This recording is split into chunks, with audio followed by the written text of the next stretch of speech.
ಶ್ರೀ ಗುರುಭ್ಯೋ ನಮಃ ಹರಿ ಓಂ. ಗುರುಭ್ಯೋ ನಮಃ ಹರಿ ಓಂ. ನಾರಾಯಣಂ ನಮಸ್ಕೃತ್ಯ ನರಂ ಚೈವ ನರೋತ್ತಮಂ. ನಾರಾಯಣಂ ನಮಸ್ಕೃತ್ಯ ನರಂ ಚೈವ ನರೋತ್ತಮಂ. ದೇವೀಂ ಸರಸ್ವತೀಂ ವ್ಯಾಸಂ ತತೋ ಜಯಮುದೀರಯೇತ್. ದೇವೀಂ ಸರಸ್ವತೀಂ ವ್ಯಾಸಂ ತತೋ ಜಯಮುದೀರಯೇತ್. ಅಶೇಷವಾಗ್ಜಾಡ್ಯಮಲಾಪಹಂತ್ರೀ ಅಶೇಷವಾಗ್ಜಾಡ್ಯಮಲಾಪಹಂತ್ರೀ ನವಂ ನವಂ ಸ್ಪಷ್ಟ ಸುವಾಕ್ಪ್ರದಾಯಿನಿ ನವಂ ನವಂ ಸ್ಪಷ್ಟ ಸುವಾಕ್ಪ್ರದಾಯಿನಿ ಅಮೇಹ ಜಿಹ್ವಾಗ್ರ ಸುರಂಗ ನರ್ತಕೀ ಅಮೇಹ ಜಿಹ್ವಾಗ್ರ ಸುರಂಗ ನರ್ತಕೀ ಅವಪ್ರಸನ್ನಾವದನೇ ಚ ಮೇ ಶ್ರೀಃ ಅವಪ್ರಸನ್ನಾವದನೇ ಚ ಮೇ ಶ್ರೀಃ ಭ್ರಮಂ ಭಂಗರಹಿತಂ ಅಜಡಂ ವಿಮಲಂ ಸದಾ ಭ್ರಮಂ ಭಂಗರಹಿತಂ ಅಜಡಂ ವಿಮಲಂ ಸದಾ ಆನಂದತೀರ್ಥಮತುಲಂ ಭಜೆ ತಾಪತ್ರಯಾಪಹಂ ಆನಂದತೀರ್ಥಮತುಲಂ ಭಜೆ ತಾಪತ್ರಯಾಪಹಂ ಯಸ್ಯ ವಾಕ್ಕಾಮಧೇನುರ್ನಃ ಕಾಮಿತಾರ್ಥಾನ್ ಪ್ರಯಚ್ಛತಿ ಯಸ್ಯ ವಾಕ್ಕಾಮಧೇನುರ್ನಃ ಕಾಮಿತಾರ್ಥಾನ್ ಪ್ರಯಚ್ಛತಿ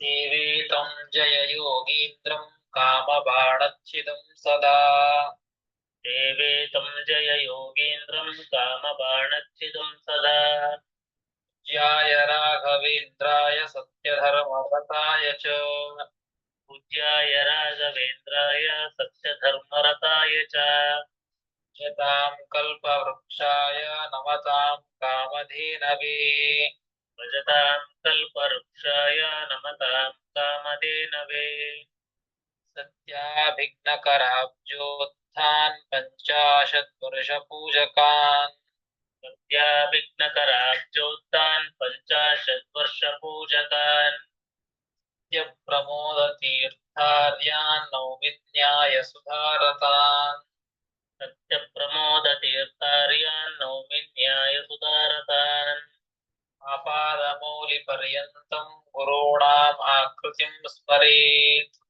ಆಪಾದಮೌಲಿಪರ್ಯಂತಂ ಗುರುಣಾಮಾಕೃತಿಂ ಸ್ಮರೇತ್ ತೇನ ವಿಘ್ನಾಃ ಪ್ರಣಶ್ಯಂತಿ ಸಿದ್ಧ್ಯಂತಿ ಚ ಮನೋರಥಾಃ ತೇನ ವಿಘ್ನಾಃ ಪ್ರಣಶ್ಯಂತಿ ಸಿದ್ಧ್ಯಂತಿ ಚ ಮನೋರಥಾಃ.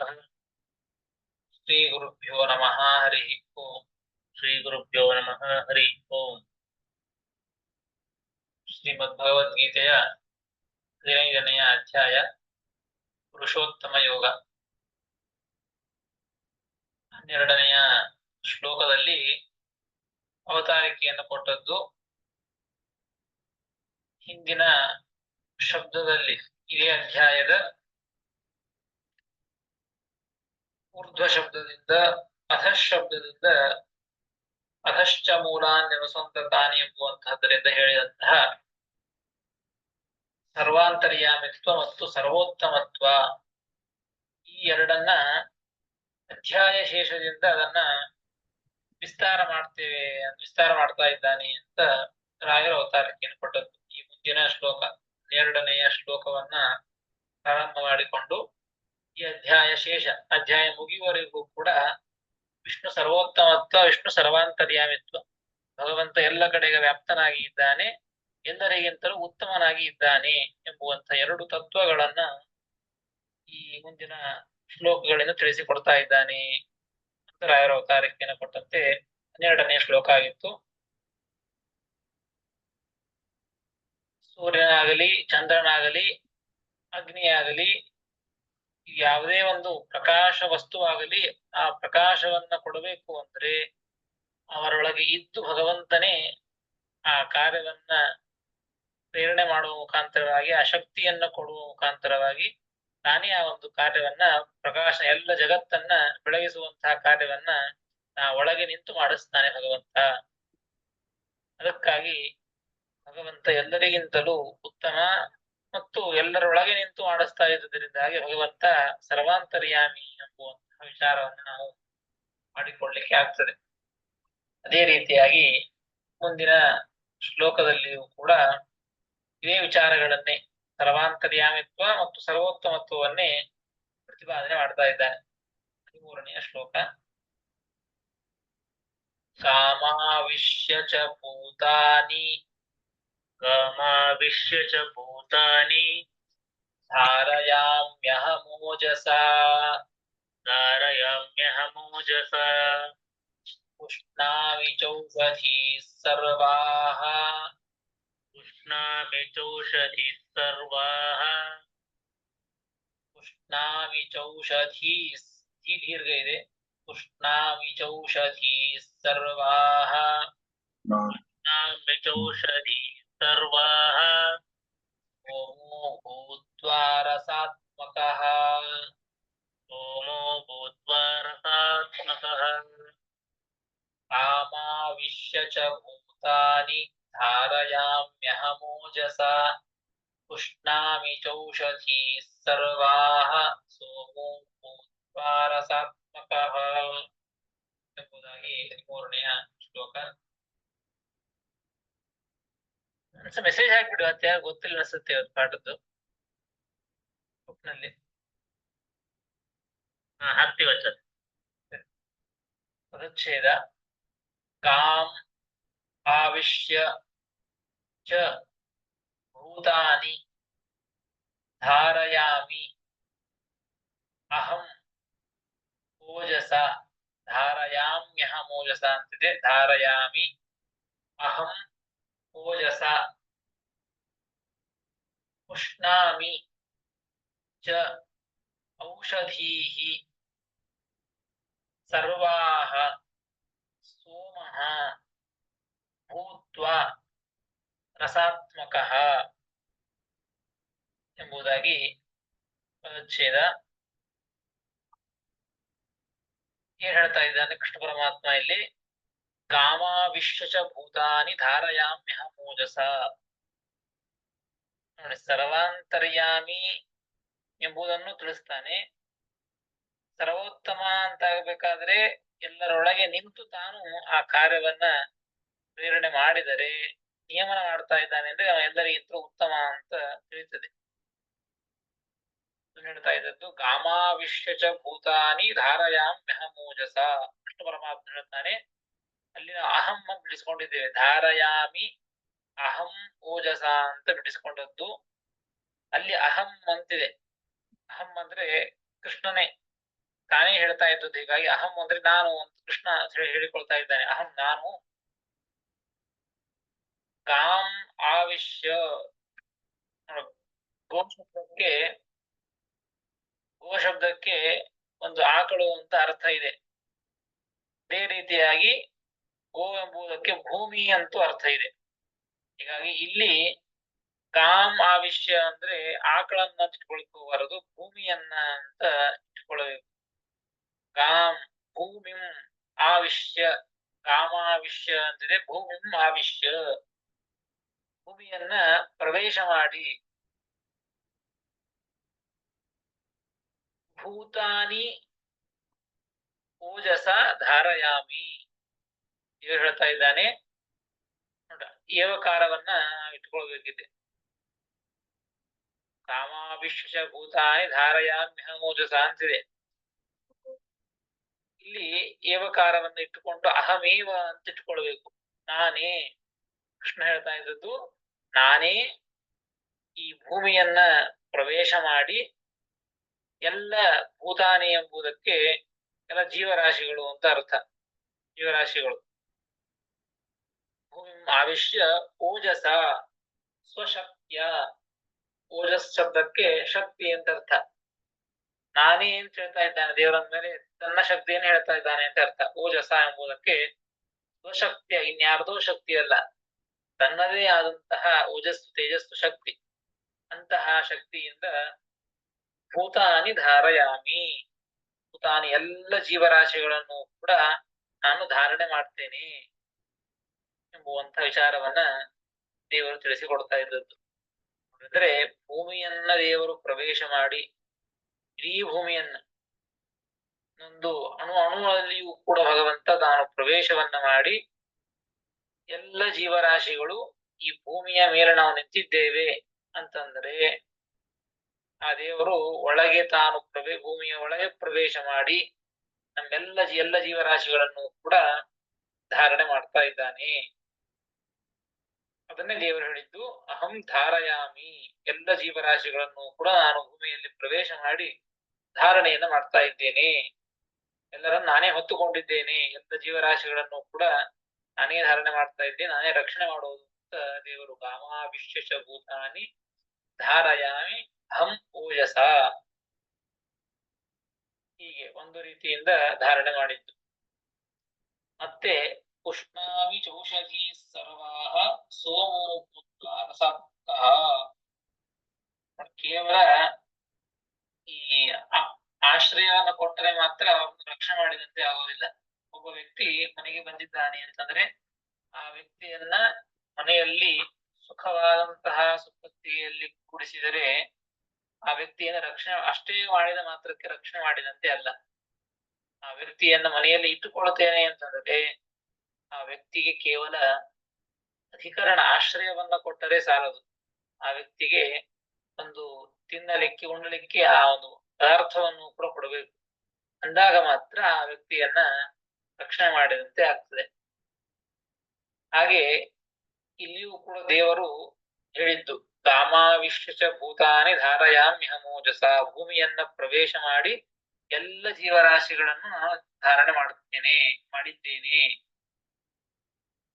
ಇಷ್ಟೇ ರಕ್ಷಣೆ ಆಗೋದಿಲ್ಲ, ಅದಕ್ಕೆ ಇನ್ನೊಂದು ಬೇಕು. ಅದನ್ನ ಕೃಷ್ಣ ಹೇಳ್ತಾನೆ. ಮತ್ತೆ ಹೇಗೆ ರಕ್ಷಣೆ ಮಾಡ್ತಾ ಇದ್ದೇನೆ ಅಂದ್ರೆ ಕೇವಲ ಆಶ್ರಯ ಕೊಟ್ಟು ಅಷ್ಟೇ ಅಲ್ಲ, ಉಷ್ಣಾಮಿ ಚೌಷಧಿ ಸರ್ವಾಹ ಸೋಮೋ ಭೂತ್ವಾ ರಸಾತ್ಮಕಃ. ಅಮೃತ ರಸಾತ್ಮಕಃ, ರಸಾತ್ಮಕಃ ಅಂತ ಶಬ್ದ ಇದೆ, ಅಮೃತ ರಸಾತ್ಮಕಃ ಅಂತ ಬರೆದಿದ್ದಾರೆ. ಯಾವುದೋ ಸಾಧಾರಣ ರಸ ಅಂತಲ್ಲ, ಅಮೃತಮಯವಾದಂತಹ ರಸ.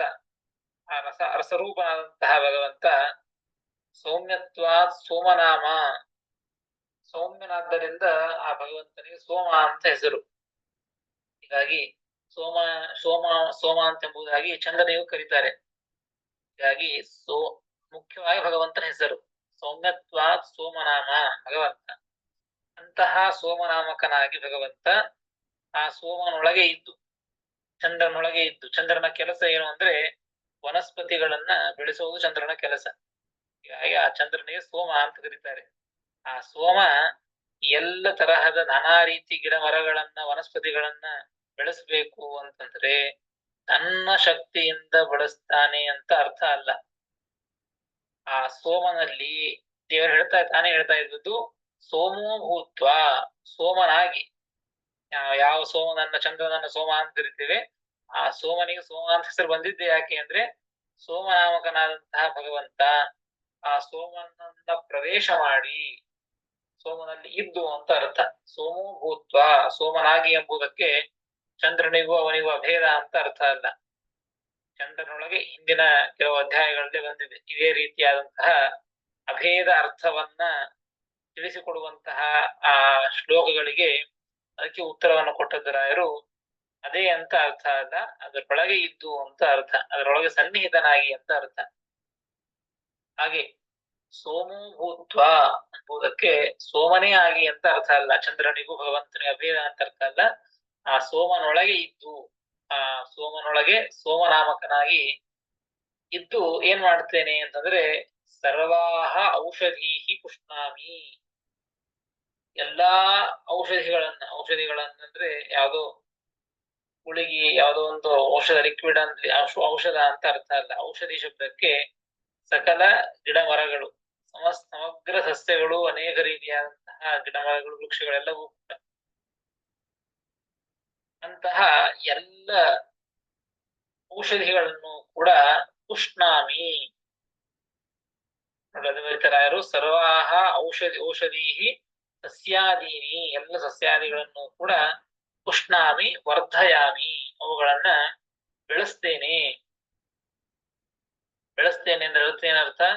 ಬೆಳೆಸಿ ಈ ಎಲ್ಲ ಜೀವರಾಶಿಗಳಿಗೆ ತಿನ್ನುವುದಕ್ಕಾಗಿ ಅದನ್ನ ಬೆಳೆಸೋದು ಅಂತ ಅರ್ಥ. ಹಾಗಾಗಿ ಮೊಟ್ಟ ಮೊದಲಿಗೆ ಆಶ್ರಯವನ್ನ ಕೊಡುವವನು ಭೂಮಿಯೊಳಗೆ ಪ್ರವೇಶ ಮಾಡಿ ಆಶ್ರಯವನ್ನು ಕೊಟ್ಟವನು ನಾನೇ.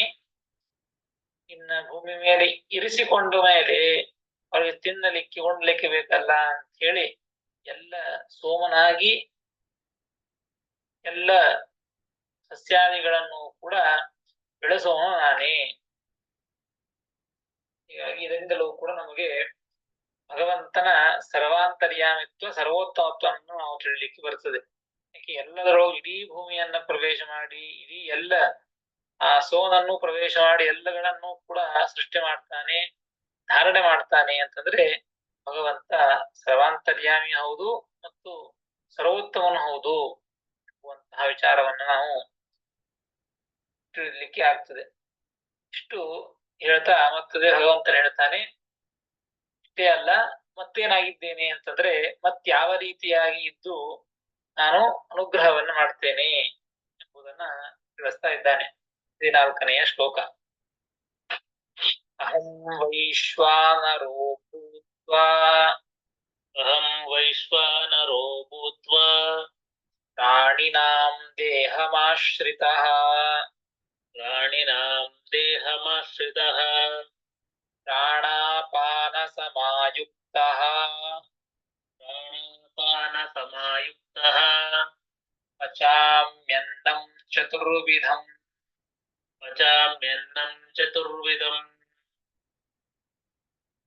ಅಹಂ ವೈಶ್ವಾನರೋ ಭೂತ್ವಾ ಪ್ರಾಣಿನಾಂ ದೇಹಮಾಶ್ರಿತಃ ಪ್ರಾಣಾಪಾನ ಸಮಾಯುಕ್ತ ಪಚಾಮ್ಯನ್ನಂ ಚತುರ್ವಿಧಂ ಎಂಬುದಾಗಿ 14ನೆಯ ಶ್ಲೋಕ.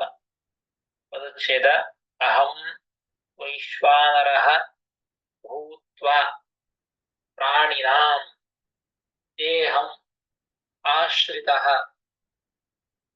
ಪ್ರಾಣಾಪಾನ ಸಮಾಯುಕ್ತಃ. ಒಂದೇ ಶಬ್ದ ಇದು. ಪ್ರಾಣಾಪಾನ ಸಮಾಯುಕ್ತಃ. ಪಚಾಮಿ ಅನ್ನಂ, ಪಚಾಮ್ಯನ್ನಂ ಅಂತಾಗಿದೆ. ಪಚಾಮಿ ಅನ್ನಂ ಚತುರ್ವಿಧಂ ಎಂಬುದಾಗಿ ಪದಚ್ಛೇದ. ಏನು ಹೇಳ್ತಾ ಇದ್ದಾನೆ ದೇವರು ಇಲ್ಲಿ ಅಂದ್ರೆ, ಭೂಮಿಯನ್ನು ನೋಡಿ, ಸಸ್ಯಗಳನ್ನ ಬೆಳೆಸಬೇಕಾದರೆ ಭೂಮಿ ಬೇಕು, ಜೀವರಿರ್ಲಿಕ್ಕೂ ಭೂಮಿ ಬೇಕು, ಮತ್ತು ಸಸ್ಯಗಳನ್ನ ಎಲ್ಲ ಗಿಡ ಮರಗಳನ್ನು ಕೂಡ ಔಷಧಿಗಳನ್ನ ವನಸ್ಪತಿಗಳನ್ನ ಬೆಳೆಸಬೇಕಂದ್ರೂ ಭೂಮಿ ಬೇಕು. ಹೀಗಾಗಿ ಆ ಭೂಮಿ ಆ ಎಲ್ಲ ಕೆಲಸವನ್ನು ಮಾಡಬೇಕಾದ್ರೆ ಒಳಗೆ ಭಗವಂತ ಪ್ರವೇಶ ಮಾಡಬೇಕು. ಆ ಕೆಲಸವನ್ನು ಭಗವಂತನೇ ಮಾಡಿದ್ದು. ಸಸ್ಯಗಳನ್ನ ಬೆಳೆಸಿದ್ದು ಭಗವಂತನೇ. ಸೋಮನಾಮಕನಾಗಿ ಭಗವಂತನೇ ಆ ಸಸ್ಯಗಳನ್ನ ರಸಭರಿತವಾದಂತ ಎಲ್ಲ ರಸವನ್ನ ತುಂಬಿ ಆ ಸಸ್ಯಗಳನ್ನ ಬೆಳೆಸುವನು ಭಗವಂತ ನಾನೇ ಅಂತ ತಿಳಿಸಿಕೊಟ್ಟದ್ದು. ಕೇವಲ ಸಸ್ಯವನ್ನ ಇರಲಿಕ್ಕೆ ಜಾಗವನ್ನ ಕೊಟ್ಟ, ಸಸ್ಯವನ್ನ ಬೆಳೆಸಿದ, ಸಸ್ಯ ಬೆಳೆಯಿತು, ಅದನ್ನ ಮನುಷ್ಯ ತಿಂದ ಮಾತ್ರಕ್ಕೆ ಅದು ಹೊಟ್ಟೆಯಲ್ಲಿ ಜೀರ್ಣವಾಗಬೇಕಲ್ಲ, ತಿಂದದ್ದೆಲ್ಲವೂ ಕೂಡ ಜೀರ್ಣವಾಗೋದಿಲ್ಲ. ಹಾಗೆ ಒಂದು ವೇಳೆ ಇದು ಕೂಡ ಜೀರ್ಣವಾಗದೇನೆ ಎಲ್ಲ ಜೀವರಾಶಿಗಳು ಕೂಡ ನಾವು ವೇದನೆಯನ್ನ ಪಡುವಂತಹ ಪ್ರಸಂಗ ಬಂದೀತೇನೋ, ಬರ್ತದೆ ಜೀರ್ಣ ಆಗಲಿಲ್ಲ ಅಂದ್ರೆ. ಅದಕ್ಕಾಗಿ ಅಲ್ಲಿಯೂ ಕೂಡ ಭಗವಂತ ತಾನು ಸರ್ವಾಂತರ್ಯಾಮಿಯಾಗಿ ಸರ್ವೋತ್ತಮನಾಗಿ ತಾನು ಕಾರ್ಯವನ್ನು ಮಾಡ್ತಾನೆ. ತಾನು ದೇವರು ಹೇಳ್ತಾನೆ, ಅಹಂ ವೈಶ್ವಾನರೋ ಭೂತ್ವಾ ಪ್ರಾಣಿನಾಂ ದೇಹಮಾಶ್ರಿತಃ. ಭೂಮಿಯನ್ನ ಆಶ್ರಯ ಮಾಡಿದ, ಸಸ್ಯಗಳನ್ನ ಬೆಳೆಸಿದ, ಅಷ್ಟೇ ಅಲ್ಲ ಅಷ್ಟಕ್ಕೆ ಜೀವ ಬದುಕಲಿಕ್ಕೆ ಆಗೋದಿಲ್ಲ ಅಂತ ವಿಚಾರ ಮಾಡಿ ಭಗವಂತನಿಗೆ ಯಾವಾಗಲೂ ಜ್ಞಾನ ಇದ್ದೇ ಇರ್ತದೆ. ಸುಮ್ಮನೆ ಭಗವಂತ ತಾನು ಅಹಂ ವೈಶ್ವಾನರೋ ಭೂತ್ವಾ ಪ್ರಾಣಿನಾಂ ದೇಹಮಾಶ್ರಿತ, ಎಲ್ಲ ಜೀವರಾಶಿಗಳ ಒಂದು ದೇಹವನ್ನ ಪ್ರವೇಶ ಮಾಡಿ ಆ ಎಲ್ಲ ಜೀವರಾಶಿಗಳ ದೇಹದ ಒಳಗೆ ಇರುವಂತಹ ಒಂದು ಏನು ಜಾಠರಾಗ್ನಿ ಅಂತಿದೆ. ಆ ಜಾಠರಾಗ್ನಿಯು ಕೂಡ, ಆ ಜಾಠರಾಗ್ನಿಯಲ್ಲಿಯೂ ಕೂಡ ಭಗವಂತ ವಿಶ್ವಾನರ ನಾಮಕನಾಗಿ ಇರ್ತಾನೆ. ಅದು ಕೃಷ್ಣ ಅದನ್ನ ಹೇಳ್ತಾ ಇದ್ದದ್ದು ಏನು, ಕಿಂಚ ಅಹಂ ವಿಶ್ವನರ ಸಂಬಂಧಿತೆಯ ವೈಶ್ವಾನರ ನಾಮ. ನನ್ನನ್ನ ವೈಶ್ವಾನರ ಅಂತ ಕರೀತಾರೆ. ಯಾಕೆ ವೈಶ್ವಾನರ ಅಂತ ಕರೀತಾರೆ ಅಂದ್ರೆ, ವಿಶ್ವನರ ಸಂಬಂಧಿತೆಯ, ವಿಶ್ವದಲ್ಲಿ ಇರತಕ್ಕಂತಹ ಎಲ್ಲ ನರ ಮನುಷ್ಯರು ಅಥವಾ ಜೀವರಾಶಿಗಳು ಮನುಷ್ಯರ ಸಂಬಂಧ ಇರೋದಕ್ಕೆ ವೈಶ್ವಾನರ ಅಂತ ದೇವರನ್ನ ಕರೆದದ್ದು. ವಿಶ್ವದಲ್ಲಿರ್ತಕ್ಕಂತಹ ಎಲ್ಲಾ ನರರಿಗೂ ಕೂಡ ಭಗವಂತ ಆಶ್ರಯದಾತ. ಅದಕ್ಕಾಗಿ ಭಗವಂತ ವೈಶ್ವಾನರ ಎಂಬುವಂತ ಹೆಸರಿನಿಂದ ಇದ್ದದ್ದು. ದೇವರು ಹೇಳ್ತಾನೆ, ಅಹಂ ವೈಶ್ವಾನರೋ ಭೂತ್ವ, ನಾನು ವೈಶ್ವಾನರನಾಗಿ ಪ್ರಾಣಿನಾಂ ದೇಹಮಾಶ್ರಿತ, ಎಲ್ಲ ಜೀವರಾಶಿಗಳ ದೇಹವನ್ನ ಆಶ್ರಯಿಸಿಕೊಂಡಿದ್ದವನಾಗಿ, ಪ್ರಾಣಾಪಾನ ಸಮಾಯುಕ್ತ, ಪ್ರಾಣ ಮತ್ತು ಅಪಾನ ಅಂತ ಪಂಚ ಪ್ರಾಣರಲ್ಲಿ ಪ್ರಾಣ ಮತ್ತು ಅಪಾನ ಎಂಬುವಂತಹ ಪ್ರಾಣದೇವರಿಬ್ಬರು. ಹೀಗಾಗಿ ಏನ್ ಮಾಡ್ತಾನೆ ದೇವರು ಅಂದ್ರೆ ಪ್ರಾಣಾಪಾನ ಸಮಾಯುಕ್ತ, ಪ್ರಾಣ ಮತ್ತು ಅಪಾನ ಎಂಬುವಂತಹ ಮುಖ್ಯ ಪ್ರಾಣ ರೂಪಗಳಿಂದ ಸಮ್ಯಕ್ ಯುಕ್ತ. ನೋಡಿ ಭಗವಂತ ಎಲ್ಲಿದ್ದಾನೆ ಅಂದ್ರೆ ಈ ವೈಶ್ವಾನರ ನಾಮಕನಾಗಿ ಮನುಷ್ಯರ ಎಲ್ಲ ಜೀವರಾಶಿಗಳ ಒಂದು ಜಾಠರಾಶಿ ಒಳಗಿದ್ದಾನೆ ಭಗವಂತ.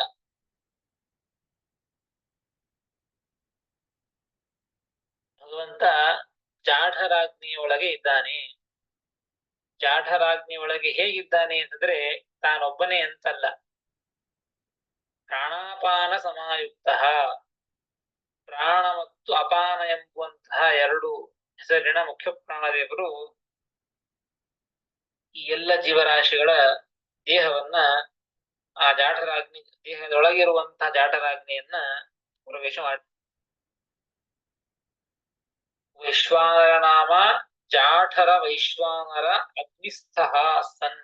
ಜಾಠರ ಎಂಬುವಂತಹ ಆ ಅಗ್ನಿಯಲ್ಲಿ ವೈಶ್ವಾನರ ಅಗ್ನಿಸ್ಥ, ಆ ವೈಶ್ವಾನರ ಅಗ್ನಿಯಲ್ಲಿ ಇದ್ದವನಾಗಿ ಪ್ರಾಣಿನಾಂ ದೇಹಮಾಶ್ರಿತ, ಪ್ರಾಣಿಗಳನ್ನ ಎಲ್ಲ ಜೀವರಾಶಿಗಳ ದೇಹವನ್ನ ಆಶ್ರಯಿಸಿದವನಾಗಿ ಪ್ರಾಣಾಪಾನಾಭ್ಯಾಂ ಸಮ್ಯಕ್ ಯುಕ್ತ, ಮುಖ್ಯ ಪ್ರಾಣ ರೂಪಾಭ್ಯಾಂ ಸಮ್ಯಕ್ ಯುಕ್ತ, ಮುಖ್ಯ ಪ್ರಾಣದೇವರ ಎರಡು ರೂಪಗಳಿಂದ ಕೂಡಿದವನಾಗಿ ಭಗವಂತ ಏನ್ ಮಾಡ್ತಾನೆ ಅಂದ್ರೆ ಮನುಷ್ಯರೆಲ್ಲ ಜೀವರಾಶಿಗಳು ನಾವು ತಿಂದಂತಹ ಒಂದು ಎಲ್ಲಾ ಪದಾರ್ಥಗಳು, ಹೇಗೋ ತಿಂದಿರ್ತೇವೆ, ಏನೇನೋ ತಿಂದಿರ್ತೇವೆ, ಯಾವುದೂ ಕೂಡ ಜೀರ್ಣವೇ ಆಗಬಾರದು.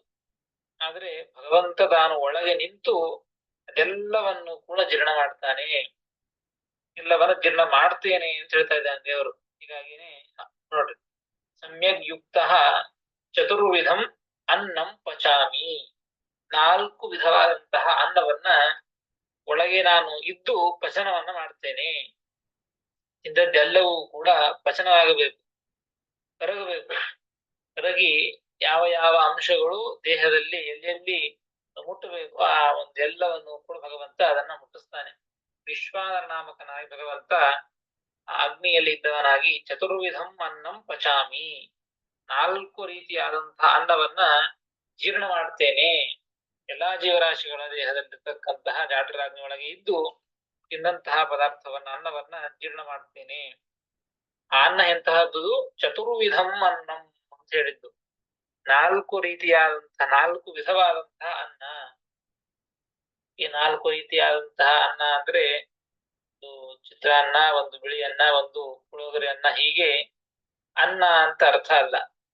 ಅನ್ನ ಶಬ್ದಕ್ಕೆ ಅತ್ತಿ ಇತಿ ಅನ್ನಂ, ಯಾವುದನ್ನ ತಿಂತೇವೋ ಅದನ್ನ ಅನ್ನ ಅಂತ ಕರೆದದ್ದು. ಅನ್ನ ಶಬ್ದಕ್ಕೆ ಯಾವುದನ್ನ ತಿಂತೇವೋ ಅದನ್ನು ಅನ್ನ ಅಂತ ಕರೆಯುವಂತಹ ಅರ್ಥ ಇದೆ. ಅನ್ನ ಶಬ್ದಕ್ಕೆ ನಿಜವಾಗಿ ನಾವು ಅನ್ನವನ್ನು ಅನ್ನ ಅಂತ ತಿಳ್ಕೊಂಡ್ರೆ ಅದನ್ನು ಅನ್ನ ಅಂತ ಸಂಸ್ಕೃತದಲ್ಲಿ ಕರೆಯೋದು. ಇನ್ನೊಂದು ಮುಸರಿಗೂ ಕೂಡ ಅನ್ನ ಅಂತ ಕರೆದದ್ದು. ಹೀಗೆ ಅನ್ನ ಶಬ್ದಕ್ಕೆ ಅನೇಕ ಅರ್ಥಗಳಿವೆ. ಇಲ್ಲಿ ಹೇಳ್ತಾ ಇದ್ದದ್ದು ಅನ್ನ ಎಂಬುದಕ್ಕೆ ಅತ್ತಿ ಇತಿ ಅನ್ನ, ತಿನ್ನುವಂತಹ ಪದಾರ್ಥ ಅಂತ ಅರ್ಥ. ಚತುರ್ವಿಧಂ ಅನ್ನಂ ಪಚಾಮಿ, ವಿಶ್ವಾನರನಾಗಿ ಪ್ರಾಣ ಅಪಾನದಿಂದ ಕೂಡಿದವನಾಗಿ ಜೀವರ ದೇಹದಲ್ಲಿ ಇದ್ದವನಾಗಿ ಏನ್ ಮಾಡ್ತೇನೆ ಅಂದ್ರೆ ನಾಲ್ಕು ವಿಧವಾದಂತಹ ಅನ್ನವನ್ನ ಸ್ವೀಕಾರ ಮಾಡ್ತೇನೆ, ಪಚನ ಮಾಡ್ತೇನೆ ಅಂತ ಹೇಳ್ತಾ ಇದ್ದಾನೆ. ನಾಲ್ಕು ವಿಧವಾದಂತಹ ಅನ್ನ ಯಾವುದು ಅಂದ್ರೆ ಭಕ್ಷ್ಯ, ಭೋಜ್ಯ, ಲೇಹ್ಯ, ಪೇಯ ಭೇದೇನ ಚತುರ್ವಿಧಂ. ನಾಲ್ಕು ವಿಧ ಹೇಗೆ ಅಂದ್ರೆ ಭಕ್ಷ್ಯ ಒಂದೇದ್ದು, ನಾನಾ ರೀತಿಯಾದಂತಹ ಭಕ್ಷ್ಯಗಳು, ಸ್ವೀಟ್ ಇರಬಹುದು, ಅದು ಖಾರ ಇರಬಹುದು, ಅದನ್ನು ಭಕ್ಷ್ಯಗಳು ಅಂತ ಕರೆದದ್ದು.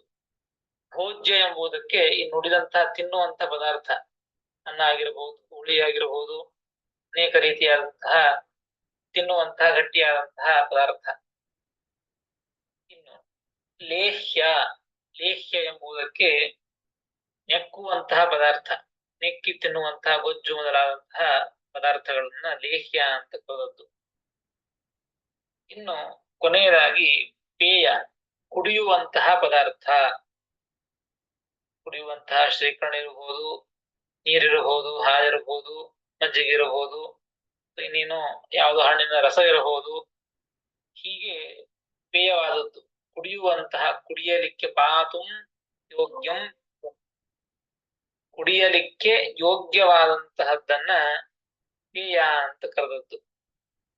ಹೀಗಾಗಿ ಭಕ್ಷ್ಯ, ಭೋಜ್ಯ, ಲೇಹ್ಯ, ಪೇಯ ಎಂಬುವಂತಹ 4 ರೀತಿಯಾದಂತಹದ್ದನ್ನು ನಾವು ತಿಂತೇವೆ. ಕೆಲವೊಂದು ಬಾರಿ ಪ್ರತ್ಯೇಕವಾಗಿ ತಿನ್ನಬೇಕು, ಜೀರ್ಣವಾಗ್ತದೊಂಥರ. ನಾವು ತಿನ್ನುವಂತಹದ್ದು ಬಗೆ ಹೇಗೆ ಅಂದ್ರೆ ಎಲ್ಲವನ್ನು ಸೇರಿಸಿ ತಿಂದ್ಬಿಟ್ಟಿರ್ತೇವೆ. ಭಕ್ಷ್ಯ, ಭೋಜ್ಯ, ಲೇಹ್ಯ, ಪೇಯ ಎಲ್ಲವನ್ನ ತಿಂದರೆ ಅದೆಲ್ಲವೂ ಕೂಡ ಜೀರ್ಣವಾಗಬೇಕು. ಹೇಗೆ ಜೀರ್ಣ ಆಗ್ತದೆ?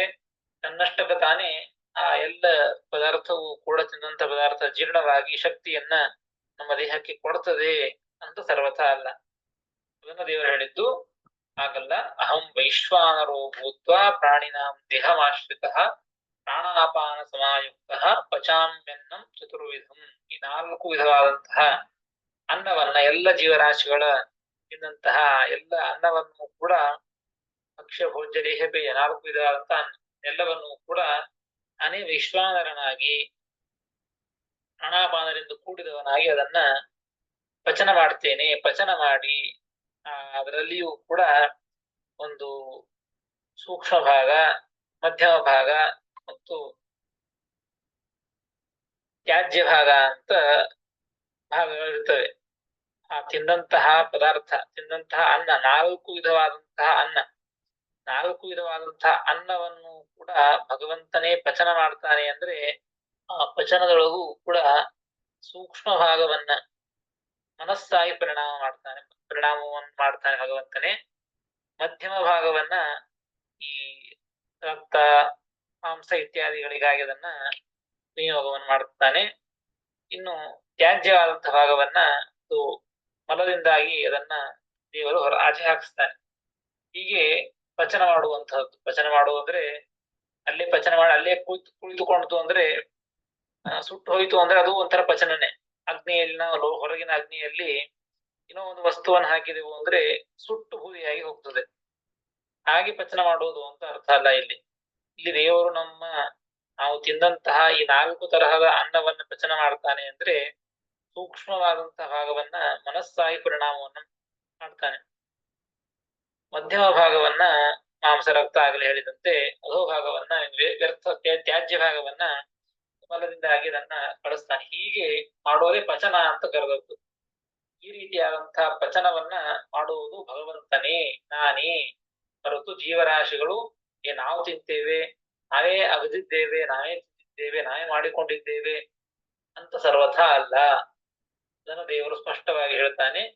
ಎಲ್ಲ ಜೀವರಾಶಿಗಳ ಹೃದಯದ ಒಳಗೆ, ಆ ಒಂದು ಜಾಡರಾಜ್ಞೆ ಒಳಗೆ ಇದ್ದು ಕಾರ್ಯವನ್ನ ಮಾಡುವನು ನಾನೇ. ನೋಡಿ, ಎಲ್ಲ ಜೀವರಾಶಿಗಳ ಜಾಡರಾಜ್ಞೆ ಅಂದ್ರೆ ಅನಂತ ಜೀವರಾಶಿಗಳಿದ್ದಾರೆ, ಎಲ್ಲದರೊಳಗೂ ಇದ್ದಾನೆ ಅಂದ್ರೆ ಸರ್ವತ್ರ ವ್ಯಾಪ್ತ ಭಗವಂತ. ಎಲ್ಲರೊಳಗೂ ಇದ್ದು ಎಲ್ಲರ ಒಂದು ತಿನ್ನಂತ ಅನ್ನವನ್ನ ಪಚನ ಮಾಡಿಸ್ತಾನೆ ಭಗವಂತ. ಪಚನ ಮಾಡ್ತಾನೆ ಅಂತಂದ್ರೆ ಭಗವಂತ ಎಲ್ಲರಿಗಿಂತಲೂ ಕೂಡ ಉತ್ತಮ ಅಂತ ಅರ್ಥ. ಅದಕ್ಕಾಗಿ ಈ ಶ್ಲೋಕದಿಂದಲೂ ಕೂಡ ನಾವು ಅಹಂ ವೈಶ್ವಾನರ ಭೂತ್ವ ಪ್ರಾಣಿನಾಂ ದೇಹಮಾಶ್ರಿತ ಪ್ರಾಣಾಪಾನ ಸಮಾಯುಕ್ತ ಪಚಾಮ್ಯನ್ನಂ ಚತುರ್ವಿಧಂ ಅಂತಹ ಶ್ಲೋಕದಿಂದಲೂ ಕೂಡ ಭಗವಂತ ಶ್ರೀಕೃಷ್ಣ ಪರಮಾತ್ಮ ತನ್ನ ಸರ್ವಾಂತರ್ಯಾಮಿತ್ವವನ್ನ, ಸರ್ವೋತ್ತಮತ್ವವನ್ನ ಪ್ರತಿಪಾದನೆಯನ್ನ ಮಾಡಿದ್ದಾನೆ. ಇದೇ ರೀತಿಯಾಗಿ ಮುಂದಿನ ಶ್ಲೋಕಗಳಲ್ಲಿಯೂ ಕೂಡ ಅದನ್ನೇ ಸಮರ್ಥನೆಯನ್ನ ಮಾಡ್ತಾನೆ. ಅದನ್ನ ಮತ್ತೆ ಮುಂದೆ ತಿಳಿಯೋಣ ಅಂತ ಹೇಳ್ತೇನೆ. ಶ್ರೀಕೃಷ್ಣ ಹರಯೇ ನಮಃ.